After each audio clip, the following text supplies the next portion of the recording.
साथियों, हमारे अगले वक्ता होंगे इलाहाबाद उत्तर प्रदेश से मोहम्मद कलीम अंसारी।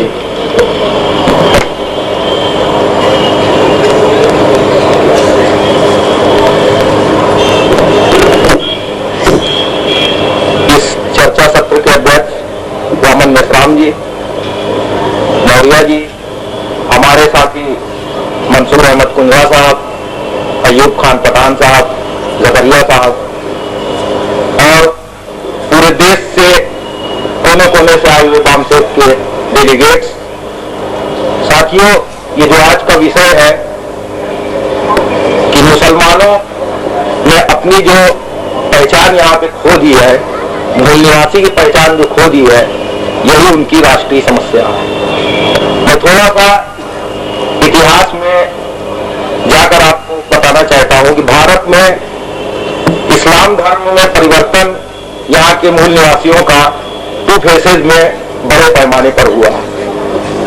साउथ में अगर हम जाकर देखते हैं तो जो अरब के ट्रेडर्स यहाँ पर बिजनेस करने के लिए आए, उनके व्यापार के तरीकों को देखकर और जो इस्लाम की मसावात की सबसे बड़ी देन है उसको देखकर जो केरला का मालाबार डिस्ट्रिक्ट है वहां पर सबसे पहले धर्म परिवर्तन हुआ, क्योंकि उस वक्त वहां पर इस प्रकार की व्यवस्था थी। वहां के जो अछूत थे, जो अस्पृश्य थे, उनके साथ इस तरह का व्यवहार किया जाता था जैसा कि महाराष्ट्र के पेशवाओं के शासन में उनके कमर में झाड़ू रहती थी और गले में जो हांडी रहती थी, और इसके साथ ही उनको एक और कार्य दिया जाता था कि वो जब शहर में या कस्बे में निकलते थे तो उनको सुअर की जैसी आवाज जो है निकालनी पड़ती थी, जिससे कि वहां के जो ब्राह्मण समाज के लोग हैं या सामंतवादी हैं उनको ये पता चल जाए कि अछूत लोगों का प्रवेश हो रहा है, तो कहीं ऐसा ना हो कि इनकी परछाई भी हमारे ऊपर पड़ जाए। तो ऐसे माहौल में जबकि इस तरह की व्यवस्था थी, लोगों के ऊपर अत्याचार और जुल्म था, तो जब अरबिस्तान के ट्रेडर्स के मसावात को देखकर, वहां पे बराबरी और भाईचारा को देखकर, क्योंकि ये जो अरब के अरबिस्तान से आए हुए ट्रेडर्स थे, ये आपस में जो है बैठ के एक साथ एक ही थाली में खाना खाते थे, तो उन लोगों को बहुत प्रभाव पड़ा और वहां पर बहुत बड़े पैमाने पर मालाबार डिस्ट्रिक्ट में पहला धर्म परिवर्तन हुआ है। और दूसरा जो धर्म परिवर्तन हुआ है, ये नॉर्थ में इन्वेडर जो है, जो आक्रमणकारी मुसलमान आए हैं, उनके समय में हुआ है। तो इस प्रकार से बड़े बड़े धर्म परिवर्तन को हम देखते हैं। तो जो यहाँ पे विषय है कि हमने अपनी जो है मूल निवासी की पहचान जो खो दी है, ये राष्ट्रीय समस्या हमारी बनती है। तो साथियों, मैं बताना चाहता हूँ कि जब भी इस्लाम का जो प्रादुर्भाव हुआ है वो एक वैचारिक क्रांति के माध्यम से हुआ, यानी इस्लाम अरबिस्तान में भी उस वक्त इस प्रकार की व्यवस्था थी कि वहां पर जैसे यहाँ पे ब्रह्मा, विष्णु और महेश है, वहां पर भी लातमा, उज्जा और मनात इस तरह के देवताओं की पूजा होती थी और समाज जो है इसी तरह से वर्गीकृत भी था। वहां पर जिस तरह से वर्ण व्यवस्था है, वहां पर गुलामी की व्यवस्था थी। 3% का जो पुरोहित वर्ग था वो समाज के सारे रिसोर्सेज पर जो है कब्जा किया हुआ था। धार्मिक, राजनीतिक, आर्थिक, सामाजिक सारे रिसोर्सेज पर इसी पुरोहित वर्ग का कब्जा था और जो 97% का जो वहां का आवाम था वो इनसे बुरी तरह से पीड़ित था। तो ऐसे में मोहम्मद साहब ने जो वहां पर क्रांति किया इस व्यवस्था के खिलाफ, लातमा, उज्जा, मनात के जो इन्हीं के जरिए जो है पूरे वहां के समाज का संचालन होता है। तो मोहम्मद साहब ने जो क्रांति किया है, तो उसका जब हम थोड़ा सा भारत में देखते हैं तो लगभग उसी प्रकार की व्यवस्था हमें यहाँ भी दिखाई पड़ती है। तो ये विचार की जो है क्रांति हुई, वैचारिक क्रांति के बाद फिर इस्लामिक स्टेट बना, वहां पे फिर इस्लामिक शरीयत लागू हुई। और लेकिन साथियों, मैं यहाँ भारत के उसमें ये बताना चाहता हूं कि यहाँ के जो मुसलमानों ने जब धर्म परिवर्तन किया, तो आप साउथ में जाकर देखें, वहां के मुसलमानों की आज भी जो भाषा है, जो कल्चर है, वो जो उनकी पुरानी भाषा और कल्चर थी लगभग उसको अपनाए हुए है। या विश्व में अन्य देशों में आप जाकर अगर देखते हैं तो चाहे वो सोवियत रूस से अलग हुए जितने भी मुस्लिम गणराज्य है, उनको अगर आप देखते हैं तो वहां के लोगों ने अपने कल्चरल चेंज नहीं किया, इस्लाम को स्वीकार किया लेकिन उनका कल्चरल चेंज नहीं हुआ है। चाहे आप सोवियत रूस के जितने देश हैं, इंडोनेशिया में जाकर देख लीजिए, अभी वहां की जो राष्ट्रपति है सुकार्नो पुत्री, अगर आप नाम से सोचें तो बहुत से मुसलमान हमसे पूछते हैं यार मुस्लिम कैसे है, और हमने कहा यार उसने कल्चरल चेंज नहीं किया, अपना नाम परिवर्तन नहीं किया, कि मुसलमान हो गई, उसने इस्लाम धर्म स्वीकार किया। लेकिन ये नॉर्थ इंडिया में बड़े पैमाने पर हमको ये दिखाई देता है कि धर्म परिवर्तन के साथ साथ थोड़ा कल्चरल चेंज भी जो है शुरू होना हो गया। तो इससे जो मूल निवासी की जो पहचान है ये धीरे धीरे हमारे अंदर से हटना शुरू हो गई। और भी मैं आपको उदाहरण दे सकता हूं, सिर्फ सोवियत रूस इंडोनेशिया ही नहीं, अफ्रीका, मलेशिया, यहां तक कि अफगानिस्तान और ईरान, यहां पर भी आप देखो पहले कोई सब इस्लाम धर्म थोड़ी नहीं आया था 1400-1500 साल पहले, लेकिन जब इन्होंने धर्म जो स्वीकार किया तो उसके साथ साथ जो इनकी पुरानी कल्चर थी, जो इनका पहनने का रस्म रिवाज था, उसको इन्होंने नहीं बदला। वैचारिक आधार पर सिर्फ इस्लाम धर्म इन्होंने स्वीकार किया। साउथ में आप देखिए, अगर आंध्र प्रदेश का मुस्लिम हो तेलुगु जानेगा, केरला का मुस्लिम है उसको मलयालम आएगी अच्छी तरह से, तमिलनाडु का मुसलमान है उसको जो है वहां की जो लोकल लैंग्वेज है तमिल वो जानेगा, कर्नाटक में भी। लेकिन जब हम इधर नॉर्थ इंडिया में आकर देखते हैं तो यहाँ का जो अपनी मूल भाषा से ही वो जो है धीरे धीरे हटना शुरू हो गया। और यहाँ के जो कन्वर्टेड ब्राह्मण से कन्वर्टेड जो मुसलमान है, उन्होंने उनके अंदर इस प्रकार की भावना जो है भरना शुरू कर दिया कि देखो तुमको जो है उर्दू ही पढ़ना चाहिए। अब जब उर्दू हमें पढ़ना चाहिए, इस प्रकार की भावना का निर्माण हम करेंगे तो जो हमारी स्थानीय भाषा है उसको जब हम भूल जाएंगे तो शासन प्रशासन में जो भागीदारी है वो ऑटोमेटिक जो है समाप्त हो जाएगी। तो इस तरह का उन्होंने, और ये जो अपर कास्ट मुस्लिम है इसने उर्दू तो बहुत साथ ही साथ अंग्रेजी और हिंदी की भी तालीम लिया, तो वो तो शासन प्रशासन से लगा रहा, लेकिन कहीं यहाँ का मूल निवासी जो समाज है वो भी जो है सत्ता में भागीदारी न कर जाए, इनकी अपने लोगों के साथ जो है पहचान न बन जाए। तो इनको जो है उसने इस तरह की बात बताई कि यार हमको अपनी मातृभाषा हमारी उर्दू है, हमको जो है उर्दू पढ़ना चाहिए। तो इस तरह से उसने मूल निवासी की जो पहचान है उसको धीरे धीरे धीरे धीरे बिल्कुल समाप्त होना शुरू हो गई। तो मैं ये बताना चाहता हूँ साथियों, जैसा कि ये विषय है ओबीसी से, एससी से, एसटी से कन्वर्टेड मुसलमान है, लेकिन इनको ये बात नहीं मालूम है कि हम यहाँ से कन्वर्जन किए हैं, और ना ही एससी, एसटी, ओबीसी के लोग जानते हैं कि ये यहाँ से कन्वर्जन किए, इसलिए ये इनकी जो है राष्ट्रीय समस्या बन गई है। साथियों मैं बताना चाहता हूं कि ऐसा नहीं है।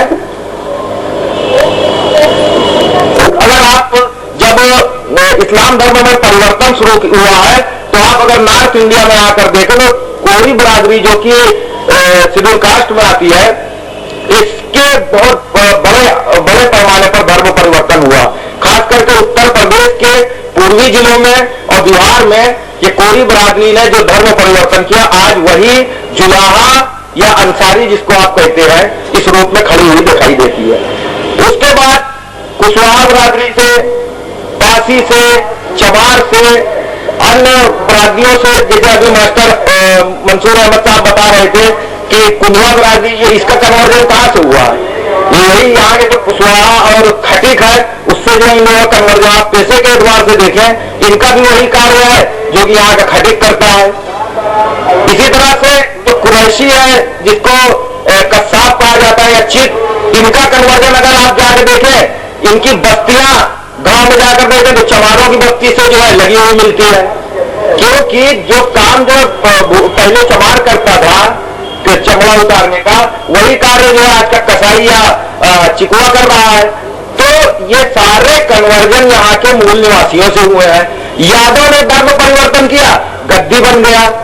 नाऊ ने धर्म परिवर्तन किया, मुस्लिम नाई है, धोबी है, यानी कि नाम में भी फर्क नहीं है। आप कहीं ये बिहार में तो अक्सर दिखाई देता है, वो भी रजक लिख रहा है, सुशील रजक, इधर मोहम्मद रजक। तो इस तरह की जो बातें हैं ये हमको दिखाई पड़ती है, लेकिन चूंकि हमने अपने आप को एक तो कुछ इस प्रकार का संघ परिवार का या ब्राह्मणवादियों का जो प्रेशर रहा, जिसकी वजह से जब आदमी डरा हुआ रहता है तो सही बात सोच भी नहीं सकता, और डरे हुए लोग न तो आंदोलन चला सकते हैं। और हमारे आंदोलन की जो बैकवर्ड मुसलमानों के की पहली बात तो सामाजिक आंदोलन कुछ है ही नहीं है। जो धार्मिक आंदोलन भी हमारे अंदर चल रहे हैं उसका नेता भी जो है सैयद साहबुद्दीन और कहीं जो मौलाना बुखारी इस प्रकार के लोग रहते हैं। इनका जो है ये काम ही रहता है कि बस इनको मूल निवासियों से अलग थलग करके और मुस्लिम पहचान के आधार पर इनके आंदोलन चलाया जाए। जबकि साथियों ये वामसेब के लोग ये अच्छी प्रकार से समझते हैं कि अगर मुसलमानों ने धार्मिक आंदोलन अपना चलाया तो ये ब्राह्मणों का काम आसान कर देंगे। ये ब्राह्मणों के लिए काम आसान करने का कार्यक्रम है। धार्मिक आंदोलन चलाना बैकवर्ड मुसलमानों का कार्य नहीं है। इनको सदैव अपने रोजी रोटी, प्रशासन में भागीदारी, शिक्षा का आंदोलन, सामाजिक आंदोलन चलाना चाहिए। अगर ये इस प्रकार का कार्य करते हैं तो इनका मूल निवासियों के साथ बड़े पैमाने पर जुड़ाव होगा, जो कि आने वाले दिनों में भारत में एक क्रांति की तरफ हमारा जो है कदम बढ़ेगा। इसलिए मुसलमानों को, अगर यहाँ पे जो भी मुस्लिम डेलीगेट्स आए हों, वामसेब के जो वर्कर्स हैं, उनको ये बात जा जाकर गांव-गांव में मुसलमानों के बीच, कन्वर्टेड मूल निवासियों के बीच में बात कर रहा हूं, उनको ये बताना चाहिए कि धार्मिक आंदोलन चलाने से तुम्हारी समस्या का हल होने वाला नहीं है, बल्कि इससे तुम्हारी समस्याएं और बड़े पैमाने पर बढ़ सकती है। क्योंकि धार्मिक आंदोलन आपने चलाया, ब्राह्मणों का काम आसान हुआ। जो ब्राह्मण, जो संघ परिवार हिंदू बनाने के लिए आज भी दंगे और फसाद का सहारा लेता है, मुसलमानों को एज एनिमी खड़ा करके वो हिंदू बनाने का कार्य करते हैं। और दूसरी तरफ हमारे जो मौलानावादी लोग हैं, जो मौलाना है, जो मुसलमानों के अपर कास्ट लीडरशिप है, वो भी जो हिंदू नहीं है उनको सदैव हिंदू हिंदू हिंदू हिंदू कहकर हिंदू बनाने का कार्य करते हैं। जो संघ परिवार 77 साल के बाद भी हिंदू बनाने के लिए बड़े पैमाने पर उसको दंगा कराना पड़ता है, वही काम ये लोग जो है, जो हिंदू नहीं है, उनको हिंदू बनाकर किया करते हैं। यानी कितनी, देखिए ऊपर से कितनी अच्छी जो है समझ आए कि हम इनको, जो हिंदू नहीं है उनको हिंदू कहते हैं, तो जो बैकवर्ड क्लास के मुस्लिम है वो उनके साथ नहीं जोड़ता, और उधर उनको हिंदू बनाने के लिए दंगा फसाद कराना पड़ता है। यानी मुसलमानों का सहारा उनको लेना पड़ता है कि मुस्लिम जो है तुम्हारे दुश्मन है, मुस्लिम फोबिया खड़ा किया जाता है। तो साथियों ये बड़ी अजीब बात है। और मुसलमानों को अब अपने सामाजिक क्षेत्र में जो भी ऑर्गेनाइजेशन लगे हों, आज के वातावरण में, इस पूरे माहौल में आप देखिए तो वामसेब का जैसा संगठन, सामाजिक संगठन पूरे देश में नहीं मिलेगा। अभी जिस तरह की रिपोर्ट्स आई है, 403 जिलों में हमारा संगठन का जाल जो फैल चुका है, यहाँ डेलीगेट्स आए हैं, 450 जिलों तक हमारा कार्य बढ़ चुका है।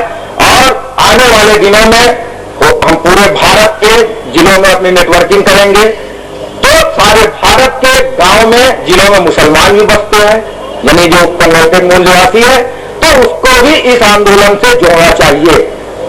इस आंदोलन से जुड़ेगा तो उसकी सारी प्रकार की जो समस्याएं हैं, सामाजिक, आर्थिक, राजनैतिक, धार्मिक, वहां तक सारी समस्याओं का हल आसानी से हो सकता है। और अपने पुरखों की तरह, जिस तरह संघ परिवार कहता है कि ये बाबर की औलाद है, मैं आपको एक उदाहरण जो फिल्म से आता है, मुगल आजम एक फिल्म है, उससे देना चाहता हूं।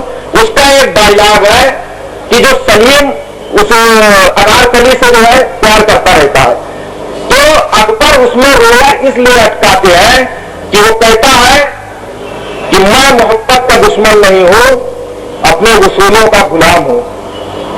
यानी मैं ये बर्दाश्त नहीं कर सकता, ये हमारा उसूल है, ये सिद्धांत है कि एक मुगल का लड़का और एक यहाँ के मूल निवासी लड़की से शादी करेगा। वही वो कहता है मैं मोहब्बत का दुश्मन नहीं, मैं अपने वसूलों का गुलाम हूं। इस तरह का डायलॉग है। मैं बताना चाहता हूं तो उनके अंदर वो व्यवस्था है, बर्बर जातियां हैं, आके यहाँ पर आक्रमणकारी थी, उन्होंने यहाँ पर शासन किया। तो ये संघ परिवार के लोग अगर ये कहना चाहता है कि मुस्लिम बाबर की औलाद है या अकबर की औलाद है, ये बिल्कुल मिथ्या है, झूठी अफवाह है। साथियों, अगर आप देखें तो हम इस देश के मूल निवासी हैं, जो कन्वर्टेड मूल निवासी, जो धर्म परिवर्तित किया है, यहाँ का मूल निवासी है। हमारे पुरखे महात्मा बुद्ध हो सकते हैं, ज्योतिबा फुले हो सकते हैं, पेरियार रामास्वामी हो सकते हैं, अब्दुल कयूम अंसारी आपके पुरखे हैं, मौलाना आसिम बिहारी हमारे आपके पुरखे हैं, पेरियार रामास्वामी आपके पुरखे हैं, बाबा साहब भीमराव अंबेडकर हमारे पुरखे हैं। लेकिन ये बाबर या महमूद गजनवी, इनका हमारे न ब्लड रिलेशन है, न हमारी भूमि से ये लोग पैदा हुए, इसलिए हमारे पुरखे कहां से हो सकते हैं। मुसलमानों को इस बात को सोचना चाहिए। आज मुस्लिम समाज बहुत बड़े पैमाने पर एक साइकोलॉजिकल उसके ऊपर जो है डर की भावना जो उसके अंदर निर्माण हो गई है, और ये मैं समझता हूं राजनीति के दांवपेच है। हम लोग अगर जाकर उनको अपने मिशन से जोड़ेंगे, उनको बताएंगे कि नहीं देखो, हम लोग और आप लोग सारे लोग एक ही खून का हमारा रिश्ता है, तो हम बड़े पैमाने पर ये कार्य जो है कर सकते हैं। मैं एक एविडेंस भी देता हूं कि मुसलमानों के अंदर ऊंच नीच की भावना किस प्रकार से है। मुसलमान जी को इसके बारे में बहुत कुछ जानकारी है। एक एविडेंस के तौर पर जैसे लोग कहते हैं कि एक ही सफ में खड़े हो गए महमूद आवाज, न रहा बंदा न बंदा नवाज। यानी एक प्रोपगंडा किया जाता है कि मस्जिदों में कोई ऊंच नीच नहीं है। मैं आपको एक एविडेंस देता हूं कि हमारे इलाहाबाद में एक कस्बा है महुआइमा, वहां की ईदगाह है, तो उस ईदगाह में एक लाइन खिंची हुई है, रेड कलर से लाइन खिंची हुई है बहुत बड़ी सी। तो मालूम हुआ कि ये लाइन किस लिए खिंची हुई है, तो पता चला कि जो यहाँ के अशरफ मुसलमान हैं ये इस लाइन के आगे बैठेंगे। जबकि सिस्टम मस्जिदों का ये होता है कि जो पहले लगता है उसे लाइन लगी नमाज पढ़ता है, लेकिन नहीं, वहां पर जो है अशरफ मुसलमानों का उस लाइन के आगे वो पहले से ही आए अपना चटाई और दरी उरी बिछा देंगे, और जो अजरार है, जो फकीर नाई धोबी जुराह कुंडला बहना आएगा, वो उस लाइन के जो पीछे बैठेगा। तो 1974 तक ये व्यवस्था थी। वहां पर जुराह बरादरी की बहुत आबादी है, उन लोगों को ये चीज हमेशा जो कसोटती रहती थी कि यार इस्लाम धर्म होने के बावजूद भी इस तरह का है। कुछ लोग जब आर्थिक रूप से सक्षम हुए इसका विरोध किया, और बाद में वहां पर बाकायदा लाठी डंडा तलवार चली है, तब जाकर ये व्यवस्था समाप्त हुई। 1974 तक आज एविडेंस जाके कोई भी आज भी देख सकता है, वो डिमार्केशन लाइन आज भी खिंची हुई है महुआइमा कस्बे के इलाहाबाद में ईदगाह में। तो ये व्यवस्था थी। तो मैं ये कहना चाहता हूं कि जब राजनीतिक रूप से जब पढ़ लिख के लोग आए, तो आज अब इमामत की बात थी, पहले बैठे मुस्लिम कर ही नहीं सकता था, आज बड़े पैमाने पर कर रहा है, थोड़ा तालीम वगैरह उसको मिली। लेकिन जो हमारी ऊंची संस्थाएं हैं वहां पर आज भी अभी अली अकबर साहब की जो किताब आई है मसावात की जंग, हम लोगों ने बड़ी कोशिश की कि यहाँ किसी तरह से वो आ जाए, लेकिन वो किताब यहाँ पर नहीं है। उसमें आप देखते तो आपको मुस्लिम समाज के अंदर का जो ब्राह्मणवाद है उसको इतनी अच्छी तरह से उन्होंने एक्सपोज किया है। ये कम से कम हमारे वामसेक के लोगों के लिए बहुत ही फायदेमंद किताब होती। वैसे आप लोग अगर थोड़ा कोशिश करें तो पटना यूनिवर्सिटी के सामने एक दुकान है अरविंद बुक स्टॉल ऐसे कुछ करके है, वहां पे 7-8 कॉपी जो है रखी हुई है, तो उसको ले सकते हैं। उस किताब से आपको काफी मसाला मिलेगा। तो साथियों, मैं यही बात कह के कंक्लूड करने का भी उधर संदेश आ गया है कि मुस्लिम समाज यहाँ का मूल निवासी है, क्योंकि उसने अपनी कल्चरल आइडेंटिटी यहाँ पर थोड़ा सा खोई, इस वजह से ये दिक्कतें आ रही है। लेकिन जब उसको हम लोग जाके उसका प्रबोधन और प्रशिक्षण करेंगे तो ये समस्या का समाधान किया जा सकता है। मुझको जो समय दिया उसके लिए बहुत बहुत धन्यवाद। मैं अपनी बात में को समाप्त करता हूँ। समता है इस्लाम में, कुरान में, समता है इस्लाम में, कुरान में, तो फिर मुसलमान भारत का विभाजित क्यों है जातियों में? कुछ बात है कि हस्ती मिटती नहीं हमारी,